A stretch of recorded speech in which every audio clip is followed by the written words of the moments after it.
Picture this.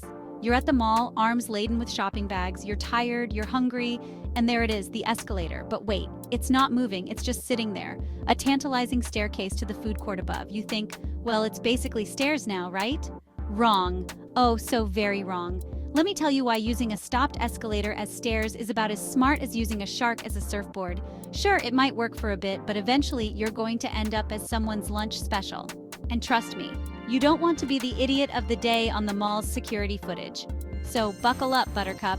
We're about to embark on a journey through the treacherous world of stationary escalators. By the end of this, you'll be eyeing every stopped escalator with the suspicion it rightfully deserves. Let's dive into the mechanical mayhem that could ensue when you decide to treat a stopped escalator like your personal stairmaster. First off, just because an escalator isn't moving doesn't mean it's not alive. It's like a sleeping dragon. You never know when it might wake up and decide to have you for breakfast. Escalators are complex machines with numerous moving parts.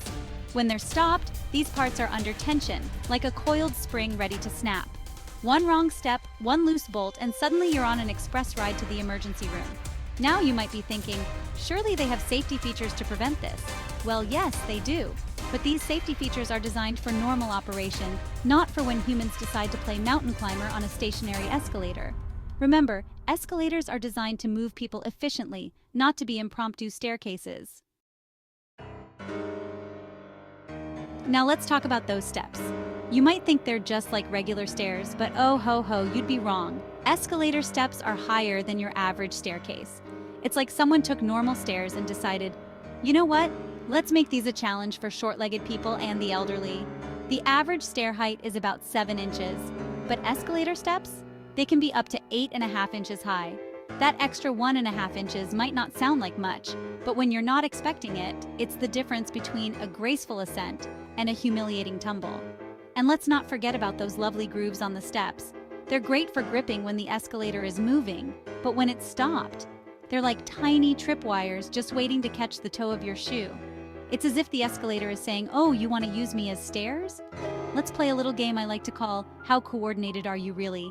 It's a recipe for disaster, or at the very least, a viral video of you face-planting in spectacular fashion. Now let's talk about weight. No, I'm not about to lecture you on your holiday eating habits. I'm talking about the weight capacity of escalators. You see, escalators are designed to have people spread out along their length. When they're moving, this happens naturally. But when they're stopped, it's like a game of human Tetris gone wrong. Imagine this. A group of people decide to use the stopped escalator. They all bunch up at the bottom, waiting their turn. Suddenly, you've got more weight concentrated in one area than the escalator was designed to handle. It's like trying to fit an entire football team on a seesaw. Something's bound to give, and it won't be pretty. They're built to handle distributed weight, not concentrated weight. When everyone clusters at the bottom of a stopped escalator, it's like putting all your groceries in one flimsy plastic bag instead of evenly distributing them. We all know how that ends, with eggs on the pavement and tears in the parking lot. Section 5. The broken escalator phenomenon, mind over matter. Now let's delve into the weird and wonderful world of the human brain with something called the broken escalator phenomenon. Picture this. You're approaching an escalator that you expect to be moving. But surprise, it's not. You step onto it anyway and suddenly you feel a lurch in your stomach like you've missed a step. Your body braces for movement that never comes. Congratulations! You've just experienced the broken escalator phenomenon. This phenomenon is so well documented that scientists have actually studied it. They found that even when people know an escalator isn't moving, their bodies still react as if it is. It's like your muscles have a mind of their own, and they've decided to go on a nostalgia trip to the last time they were on a working escalator. The result? A weird, stumbling gait that makes you look like you've had one too many at the food court. And let's be honest, stumbling on stairs is never a good look. Section 6. London's Underground Experiment, Stand or Walk. Now let's hop across the pond to jolly old England, where they decided to conduct a grand experiment on escalator efficiency. The London Underground, in all its wisdom, decided to test whether it was more efficient for people to stand on both sides of the escalator or to have a stand on the right, walk on the left system. So what did they find? Surprisingly, having everyone stand still on both sides of the escalator actually moved more people overall. It's like the tortoise and the hare, but with less fur and more commuters. The walkers might get to the top faster individually, but when everyone stands, the escalator can carry more people in total. It's a triumph of collective laziness over individual effort. But here's the kicker. Despite the evidence, people hated it. Londoners were so attached to their walk on the left rule that they rebelled against the new system. Some cultural norms are just too deeply ingrained to change, even in the face of scientific evidence. Section 7. Skirt deflectors, the unsung heroes of escalator safety. Let's talk about a part of the escalator you've probably never noticed, but that's been quietly saving lives and wardrobes for years: the skirt deflector. No, it's not a new fashion accessory for modest escalators. It's actually a crucial safety feature that prevents things from getting caught in the gap between the steps and the side of the escalator. Imagine, if you will, a world without skirt deflectors. It would be chaos. Shoelaces, loose clothing, small children, all at risk of being sucked into the escalator's insatiable maw.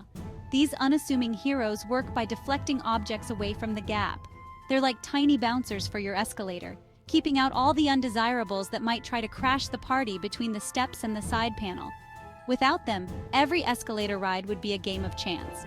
Will I make it to the top with all my belongings intact? Or will I arrive missing a shoe and half my dignity? But here's the thing. When an escalator is stopped, these deflectors aren't as effective. Section 8. Global escalator quirks, from Saris to skis. Now, let's take a whirlwind tour of escalator oddities around the world. Because believe it or not, escalators aren't one size fits all. Different countries have their own unique escalator features, tailored to local needs. Let's start in India, where the Delhi Metro has installed special sari guards on their escalators. These are designed to prevent the flowing fabric of saris from getting caught in the machinery. Moving on to Japan, where they've taken escalator etiquette to a whole new level. In most Japanese cities, it's customary to stand on the left and walk on the right. But in Osaka, it's the opposite. And let's not forget about the escalators in ski resorts.